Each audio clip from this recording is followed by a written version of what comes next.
Now, what seems to develop is this. Most people think that I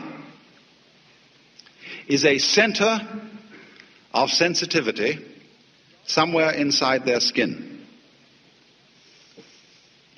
And the majority of people feel that it's in their heads. Civilizations in different periods of history have differed about this. Some people feel that they exist in the solar plexus. Other people feel that they exist about here. But in American culture today, or in the Western culture in general, most people feel that they exist in here. And there is, as it were, a little man sitting inside the center of the skull. And he has a television screen in front of him, which gives him all messages from the eyeballs. He has earphones on, and that gives him all messages from the ears. And he has in front of him a control panel with various dials and buttons and things which enable him to influence the arms and legs and to get all sorts of information from the nerve ends. And that's you. So we say in popular speech, I have a body. Not I am a body, but I have one, because I am the owner of the body in the same way as I own an automobile.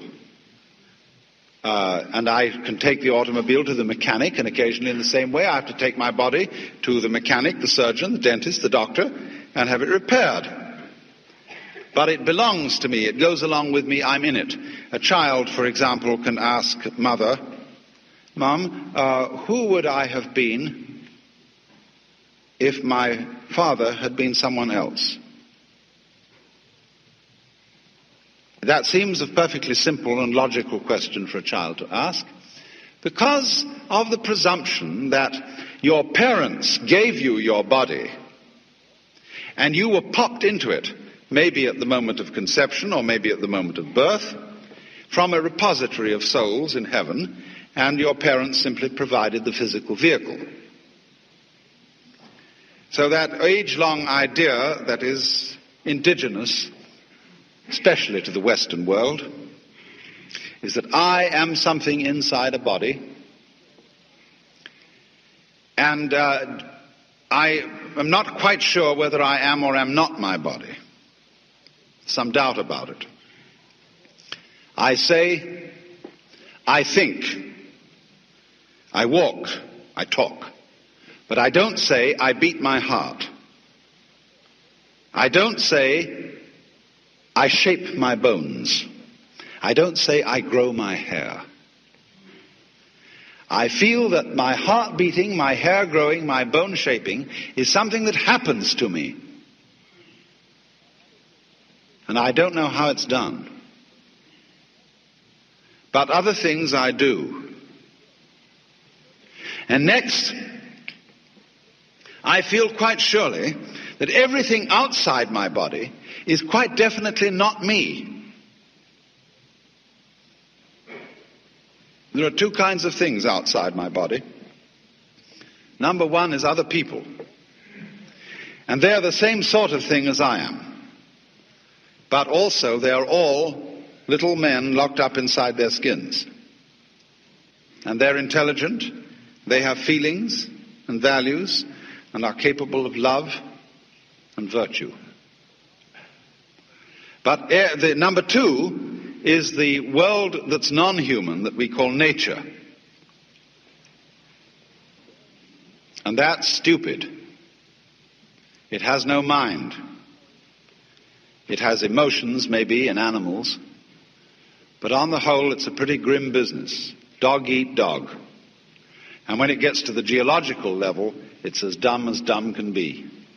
It's a mechanism. And there's an awful lot of it. And that's what we live in the middle of. And the purpose of being human is, we feel, to subjugate nature, to make it obey our will. And we arrived here, we don't feel that we belong in this world. It's foreign to us. In the words of the poet Houseman, I, a stranger and afraid, in a world I never made.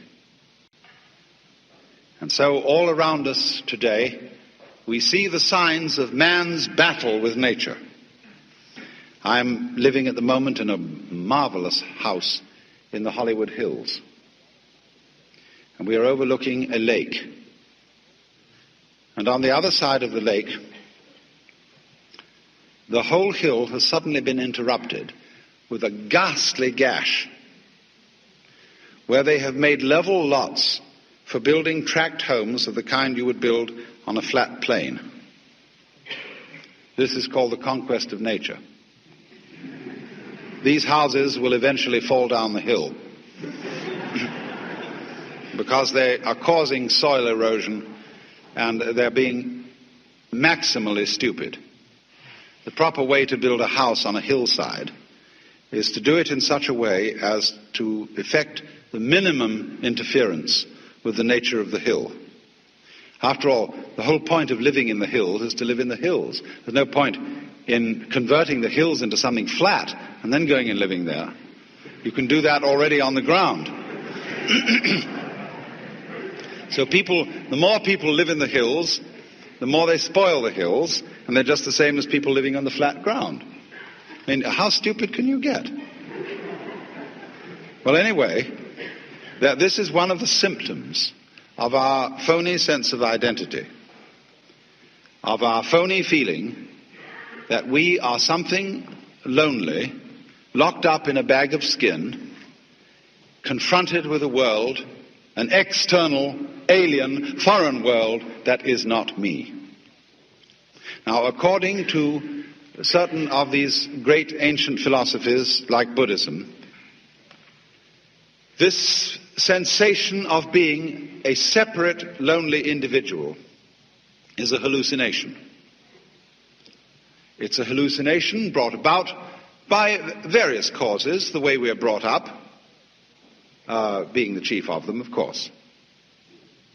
I remember as a child, and you probably have very similar memories to mine, that all our parents were desperately interested in identifying us.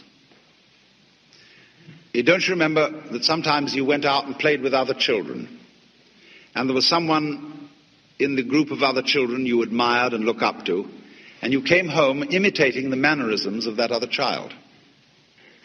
And your mother said to you, Johnny, that's not you, that's Peter. And you felt a little bit ashamed because somehow you had let her down.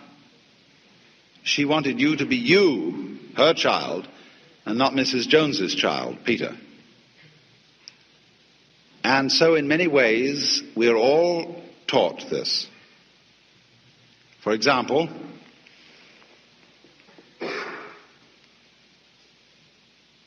the main thing that we're all taught in childhood is that you must do that which will only be appreciated if you do it voluntarily.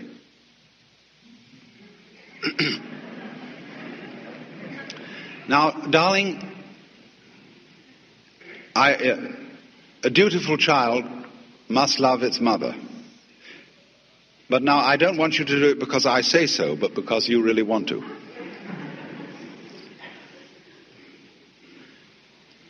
Or you must be free. See, this comes into politics. Everybody must vote. You see, imagine, you're members of a democracy, and you must be members of a democracy. See, you're ordered to. Crazy. Also, thou shalt love the Lord thy God. Is that a commandment or a joke?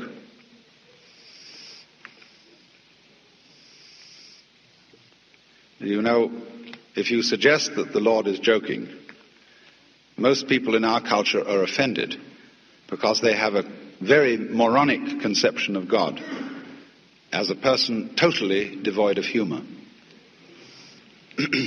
But the Lord is highly capable of joking, because joking is one of the most constructive things you can do.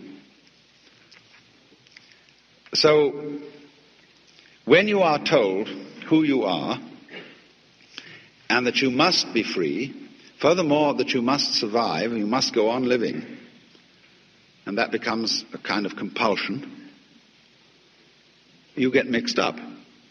It's very simple. Of course you get mixed up. If you think you must do something, which will only be the thing required of you if you do it freely.